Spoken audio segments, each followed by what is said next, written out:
মা, আমি একটু বাইরে যেতেছি, আমার একটু লেট হইতে পারে ফিরতে। ভাইয়া, তুই বাইরে যাচ্ছিস? হ্যাঁ, তোর কিছু লাগবে? হ্যাঁ, আমার প্যাড লাগবে, আসার সময় নিয়ে আসিস। কবে থেকে অসুস্থ তুই, আগে বলবি না? আজকে থেকেই। এই, তুই কি দিন দিন ছোট হচ্ছিস? হ্যাঁ, কি সব কথা বলতেছিস ভাইয়ার সাথে?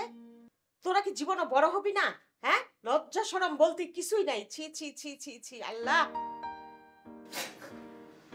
মা, তুমি এইভাবে বলতেছো কেন? ওর একটা জিনিস লাগবে, ও আমাকে বলবে না? এই বাড়িতে আমি ছাড়া কি অন্য কেউ পুরুষ মানুষ আছে? তা আমি কিনবো না তো কি, তুমি কিনবা নাকি ও কিনতে যাবে? আরে আমি যখন দোকানে কিনতে যাই তখন মানুষের রিয়াকশন দেখি তো, আর তোমরা গেলে কি হবে বুঝতে পারছো? আচ্ছা বাবা, ঠিক আছে, তোরাই সব কিছু বুঝিস, আমি যেন কিচ্ছু বুঝি না, ঠিক আছে?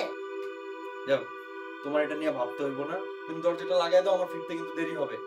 থাক, আমি নিয়ে আসবো।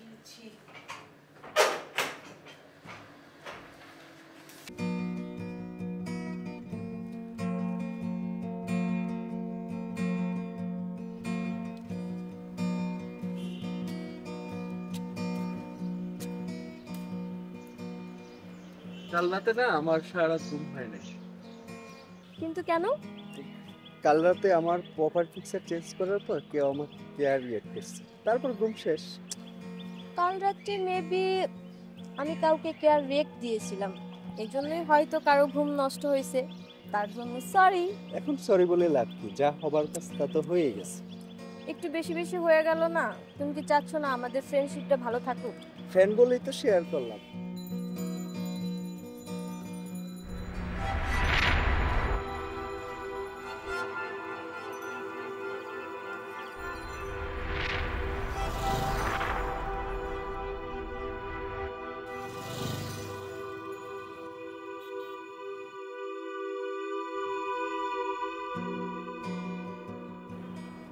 সেদিন বিকেলে তোকে একটা ছেলের সাথে দেখলাম, ছেলেটা কে?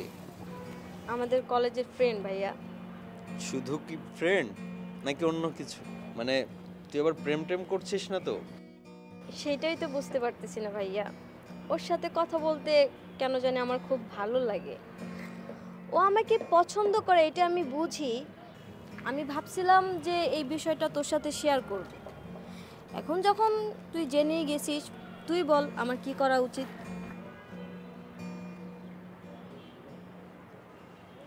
তুই চাইলে প্রেমটা করতে পারিস, আবার চাইলে নাও করতে পারিস। ধর তুই যদি প্রেম করিস তাহলে তোর এক ধরনের ফিউচার, আর যদি তুই প্রেম না করিস তাহলে অন্য রকম ফিউচার। তুই যদি প্রেমটা করিস তাহলে কোনো না কোনোভাবে মা কিন্তু জেনে যাবে, আর মা জানলে তোকে বিয়ে দেওয়ার জন্য উঠে পড়ে লাগবে। হয়তো তুই ওই ছেলেকে ভালোবেসে ওই ছেলের সাথে পালিয়ে চলে গেলি, আমাদের অমতে তাকে বিয়েও করলি, তোর জীবনটা কিন্তু শেষ। আবার একটা সময় ওই ছেলে কিন্তু তোকে ছেড়েও চলে যেতে পারে, তোর লাইফের কোনো নিশ্চয়তা নেই। তুই যদি প্রেমটা না করিস, পড়ালেখায় মনোযোগ দিস, এই পরিবার সমাজ তোকে মূল্যায়ন করবে, তুই নিজের পায়ে দাঁড়াতে পারবি, তোর আত্মবিশ্বাস বাড়বে।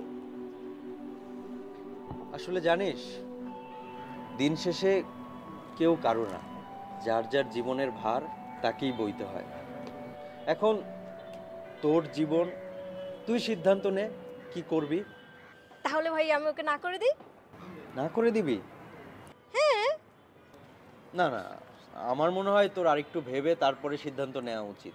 আমার এত সময় নিতে হবে না, আমি এখনই গিয়ে না করে দিব।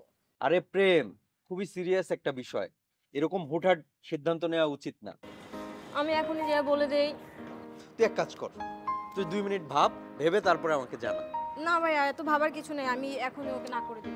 আরে বাবা, এটা প্রেম অনেক গুরুত্বপূর্ণ বিষয়, তুই না ভেবে এইভাবে সিদ্ধান্ত নিতে পারিস না। তুই 2 মিনিট ভাব, তোকে আমি সময় দিলাম, যা।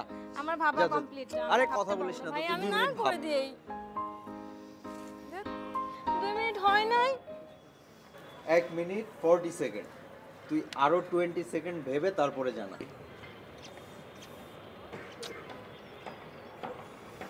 2 মিনিট শেষ।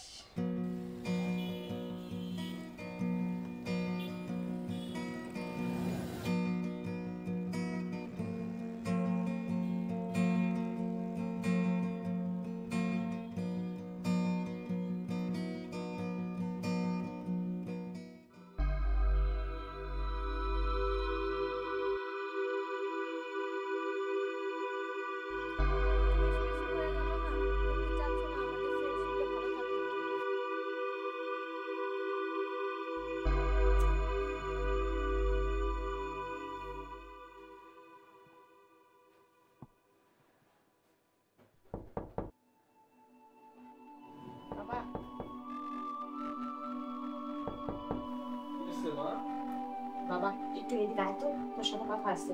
আর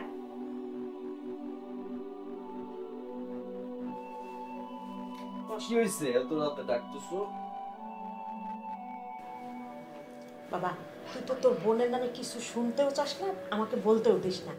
ও যেন সারা রাত জাগে কার সাথে ফোনে কথা বলে, হাসাহাসি করে। তুমি কোনো টেনশন করো না তো মা, আজকের পর থেকে ও আর কথা বলবে না। টেনশন করবো না? চারিদিকে কত রকম কত কথা শোনা যায়, ওর মেয়ে পালায় যাচ্ছে, ওর মেয়ে ভাইগে যাচ্ছে, কার বাচ্চা নষ্ট করতেছে, মানে থামো তো মা, আমি বলতেছি আজকের পর থেকে ও আর এইসব করবে না, কারোর সাথে কথা বলবে না। ওর সবটা আমি জানি, ওর প্যাড লাগলে যেমন আমি জানি, তেমন ওর লাইফের সবটাই আমি জানি। অবশ্য মা হিসাবে এসব কথা তোমার জানার কথা ছিল, কিন্তু তুমি তো ওর সাথে সেই সম্পর্কটা গড়ে তুলতে পারো নাই। তুই সব জানিস। তো জানবো না? তুমি তো সারাক্ষণ ওকে বকা ঝকা এসব করো। মানুষ কি এইসব বকা ঝকা করে বাঁধা যায়?